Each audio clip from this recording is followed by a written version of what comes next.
जय यीशु की। मैं हूँ प्रियंका डामोर और आप देख रहे हैं रेडियो वेता शीर्षक की हिंदी सर्विस। कलीसियाई समाचार में आप सभी का स्वागत है। कलीसियाई समाचारों में प्रमुख है, पोप फ्रांसिस ने कहा हम अपने युग के यात्रियों के पड़ोसी बने। गाजा अस्पताल में विस्फोट के बाद ख्रिस्ती नेताओं की शांति की अपील। कलीसियाओं ने गाजा में ग्रीक ऑर्थोडॉक्स इमारत पर हवाई हमले की निंदा की। वाटिकन ने निकारागुआ की जेल से रिहा हुए 12 पुरोहितों का स्वागत किया। मानवीय सहायता, गाजा में बंधकों की रिहाई के लिए पोप की अपील। हर घर के लिए एक बाइबल 1 वर्ष में 2500 से अधिक परिवारों तक पहुंची। सिरोमालाबार धर्मसभा ने चर्च विवाह से पहले नागरिक विवाह की अनुमति दी। अदालत ने कहा कि घर में यीशु की तस्वीर से धर्मांतरण का कोई संकेत नहीं। चर्च ने धर्मांतरित लोगों की रक्षा करने वाले न्यायालय के आदेश की सराहना की। अब जानते समाचार विस्तार से।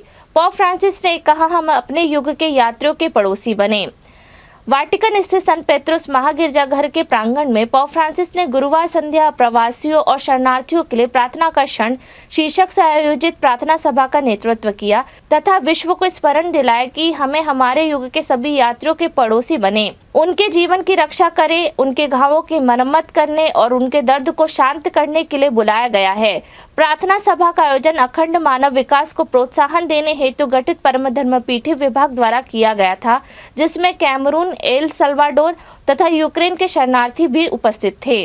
गाजा अस्पताल में विस्फोट के बाद ख्रिस्ती नेताओं की शांति की अपील।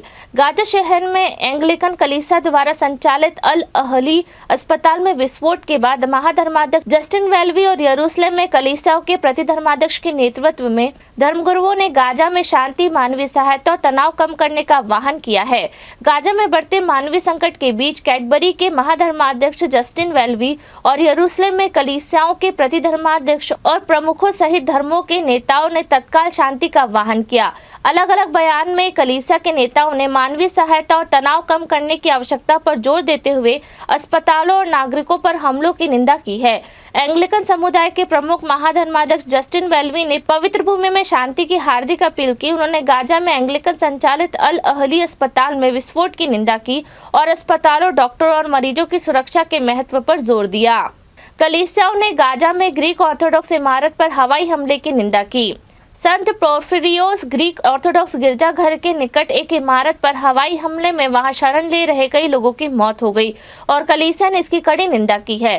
गाजा में संत पोर्फिरियोस ग्रीक ऑर्थोडॉक्स गिरजाघर के परिसर में भीतर एक इमारत पर हवाई हमले के दौरान गुरुवार शाम 19 अक्टूबर को एक ही परिवार के 10 सदस्यों सहित कम से कम 17 ख्रिस्ती मारे गए।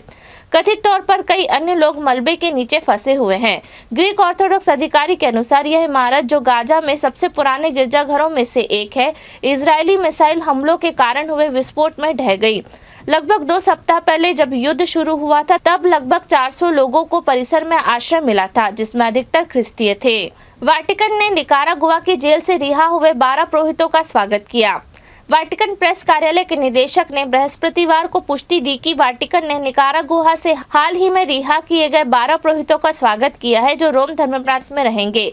वाटिकन प्रेस कार्यालय के निदेशक मत्तेओ ब्रूनी ने कहा, मैं पुष्टि दे सकता हूं कि वाटिकन को निकारागुआ के 12 पुरोहितों का स्वागत करने के लिए, जिन्हें हाल ही में जेल से रिहा किया गया था, वाटिकन ने उन्हें स्वीकार कर लिया है।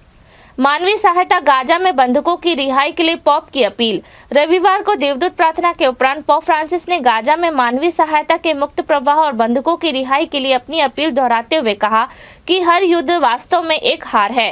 पोप फ्रांसिस ने 22 अक्टूबर को इजराइल और फिलिस्तीन में चल रहे संघर्ष से पीड़ित लोगों की याद करते हुए अपनी गहरी चिंता व्यक्त की।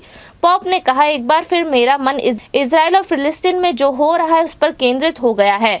मैं बहुत चिंतित हूँ और बहुत दुखी हूँ। मैं प्रार्थना करता हूँ और मैं उन सभी लोगों के करीब हूँ जो पीड़ित है, बंधक, घायल और मौत के शिकार और शरणार्थी हो गए हैं। मैं गाजा में गंभीर मानवीय स्थिति के बारे में सोचता हूँ और मुझे दुख है कि हाल के दिनों में एंग्लिकन अस्पताल और ग्रीक ऑर्थोडॉक्स पल्ली भी प्रभावित हुई है।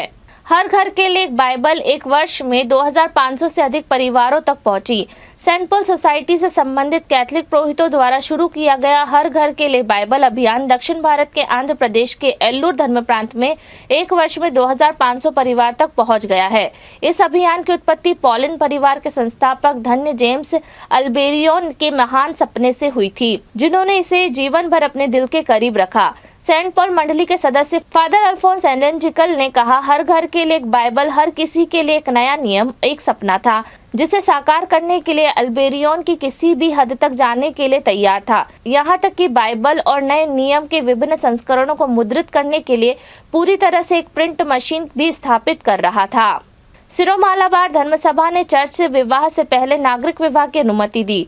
पूर्वी संस्कार सिरो-मालाबार चर्च ने कैथलिक जोड़ों को चर्च में इसे मानने से पहले नागरिक विवाह करने के लिए शर्त अनुमति दी है।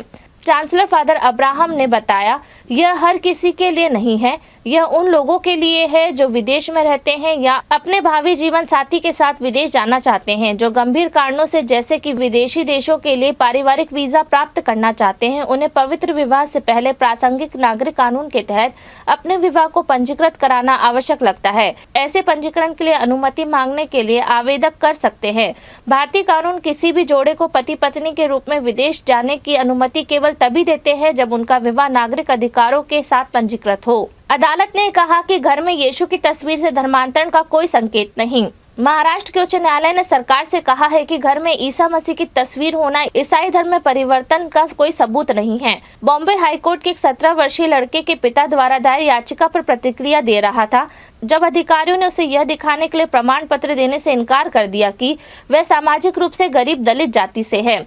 अधिकारियों ने कहा कि परिवार ने ईसाई धर्म अपना लिया था, इसलिए लड़की दलित जाति प्रमाण पत्र के लिए अपठनीय थी, क्योंकि कानून के तहत ईसाइयों को दलित नहीं माना जाता। उन्होंने एक पुलिस रिपोर्ट का हवाला दिया कि उसके घर के अंदर यीशु मसीह की एक तस्वीर थी। अदालत को बताया गया कि पुलिस ने बताया कि यह परिवार के ईसाई धर्म में रूपांतरण का सबूत था। चर्च ने धर्मांतरित लोगों की रक्षा करने वाले न्यायालय के आदेश की सराहना की। कैथलिक कलीसिया ने त्रिपुरा में ईसाई धर्म अपनाने के लिए 2 आदिवासी परिवारों के उत्पीड़न को रोकने के लिए शीर्ष अदालत के आदेश की सराहना की है। त्रिपुरा राज्य में उच्च न्यायालय ने 17 अक्टूबर को सरकारी अधिकारियों को पूर्णमोई चकमा और तरुण चकमा के परिवार की सुरक्षा के लिए हस्तक्षेप करने और यदि आवश्यक हो तो गिरफ्तारियां करने का निर्देश दिया। पिछले नवंबर में बौद्ध धर्म से ईसाई धर्म में परिवर्तित होने के बाद परिवार को उनकी जाति चकमा जनजाति के सामुदायिक संस्थानों द्वारा बहिष्कृत कर दिया गया था। उनाकोटी जिले के अंतर्गत पश्चिम अंडाचेरा गांव के परिवारों ने अपनी याचिका में कहा कि चकमा सामाजिक मध्यस्थता समिति और एंडम पंचायत द्वारा उन पर लगाए गए सामाजिक प्रतिबंधों ने उनके जीवन और निर्वाह को खतरे में डाल दिया है। इसी के साथ कलीसिया समाचार समाप्त हुए। अगली बार फिर मुलाकात होगी नई खबरों के साथ। नमस्कार। रेडियो वेरितास एशिया आपके लिए लेकर आए हैं RVA mobile app. RVA mobile app पर हमारे विभिन्न प्रकार के कार्यक्रमों का लाभ लें, हमसे जुड़े और एशियाई ईसाईयत की आवाज का हिस्सा बने। आज ही ऐप स्टोर एवं प्ले स्टोर से RVA मोबाइल ऐप डाउनलोड करें।